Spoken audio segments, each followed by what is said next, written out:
goes that way. Now the Chinese, we ain't got to get up and say, damn the United States. No, just keep buying the banks and be quiet in the hinterland of Beijing or wherever. Continue.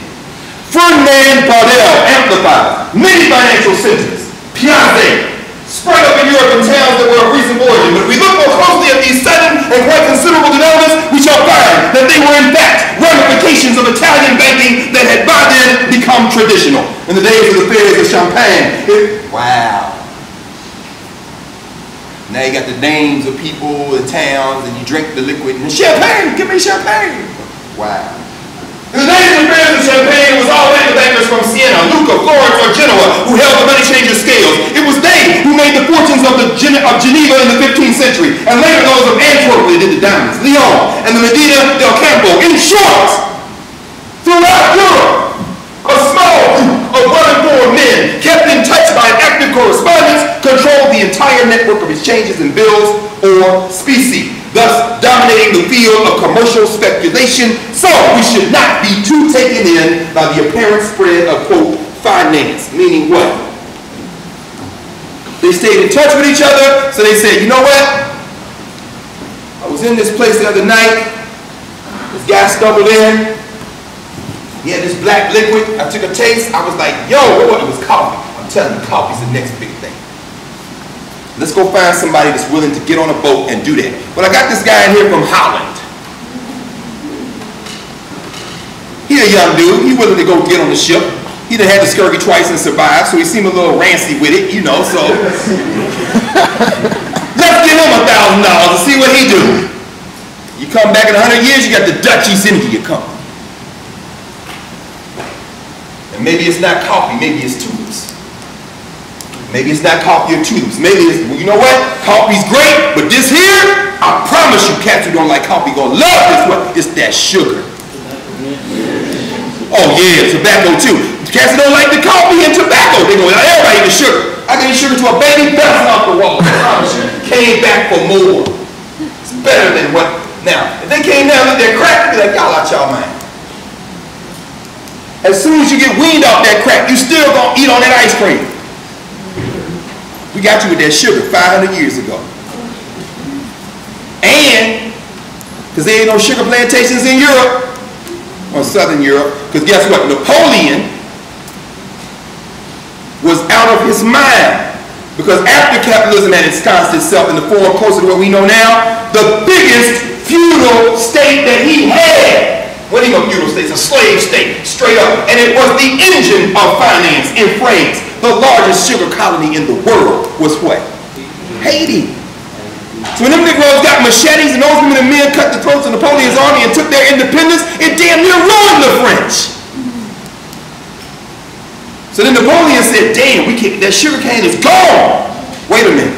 My scientists tell me you can make sugar out of beets. And they took beet sugar and kept France going. Well, they didn't give up the sugar. The Haitian Revolution isn't just a political victory. It is a spit in the face. It is a stick in the eye. It is a knife to the throat of Western capitalism. No way do you let these Negroes loose. Are you crazy? This wasn't just about France. If they do this, and these other black people around them connect with them, do you realize these Negroes can have us all on our knees? Because I'm not giving up sugar. But if it is in the hands of the blacks, oh my God, it never got to the hands of the blacks. Haiti still can't feed herself because the United States of Europe, meaning the United States too, under the Abraham Lincoln administration, by the end finally had to recognize Haiti, the United States of Europe locked together and said, never this country, because this country holds the key. Because the Haitians said, what the hell, we're free and now we're going to free everybody else. You got to read C.L.R. James, which we will read in Robinson's chapter when he writes about the black Jacobins. He said the Haitian Revolution was in fact, let's skip forward and put our page marker down before we go forward. Chapter 10, let's go to page 241. This is such an important book. My God. In fact, that's the chapter on C.L.R. James, but if we go forward to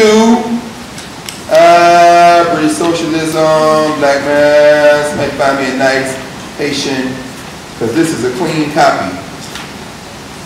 I like what Angie said. She said, I read this article, I saw something different this time. Every time I read this book, I see something different. So I'm going to read it again with you all, word for word, like I never read it before. You got to do that. Let's look at it.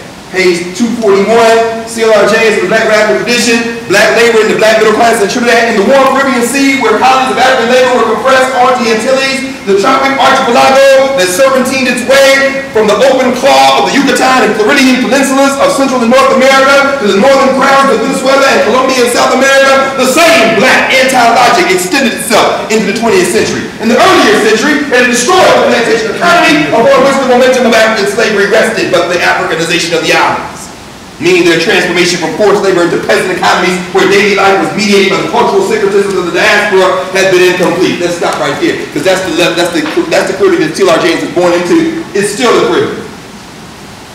You wipe out the indigenous populations, even though you keep their names, the Caribs, the Arawaks, the Tainos.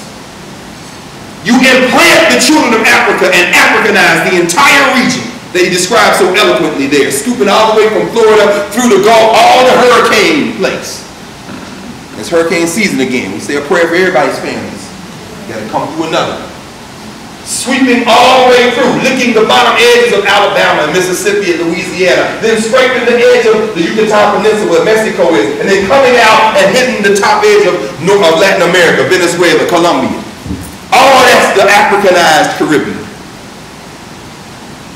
And then these people struggle and free themselves as your system transforms, and you empty them into debt peonage, into a virtual feudal state to this day. Meaning what? If you ain't into tourism or living very simply, you're part of a global economy that still sucks the life out of that region, whether it be sugar or bananas or bauxite or nutmeg or tin or any of the other resources that come out of that region. You still serfs. Play some of that good music, give us some of that good food, dive for coins, clap when the cruise ship shows up, and shut the hell up otherwise. I don't hear no more revolutionary stuff, because if you elect one more prime minister to talk about freeing your island, we will blow her up too.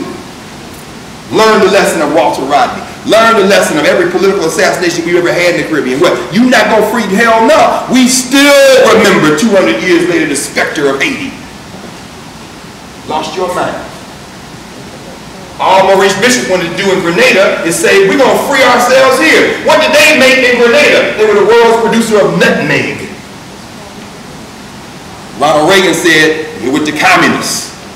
We got to rescue our medical students. Went down there, and before you know it, Bishop was assassinated, a new government was in place, the airport that they had put in was ruined, and great, let's move on. Because see, the problem with Maurice Bishop was, he's Fidel Castro, except he speaks English. This is a problem. Because Castro spoke Spanish, and you know, we could at least keep him contained. This dude, Maurice Bishop, gets off a plane in New York City, goes to City College, and starts giving a speech, and all the black people in Harlem like, yeah! Oh, hell no, he got to die. This is a real problem. Off of nutmeg? Yeah, I like nutmeg. All right. Capitalism. We'll come back to dark Marxism. So, next week, don't worry, we're not finished. Next week, we will get into the front matter of Seddy Robinson. I'm going to put that marker down before I go back to the other article.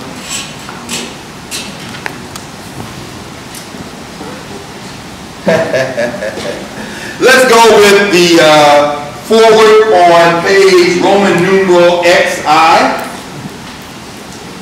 The first page in the book that is not table of contents or dedication. See where it says forward? Let's go from the quote from Brother Vincent Harding, still alive and kicking from Brooklyn, from Jamaica by way of Brooklyn, out at the University of Denver now. Many years was the head of the Institute of the Black World that was connected to Atlanta University system. This is Vincent Harding wrote this back in the late 60s, early 70s. When black scholars hear the call to equal opportunity in darkness, they must remember that they do not belong in the darkness of an American culture that refuses to move toward the light. They are not meant to be pliant captives and agents of institutions that deny light all over the world. No, they must speak the truth to themselves Let's stop. Speak the truth to themselves.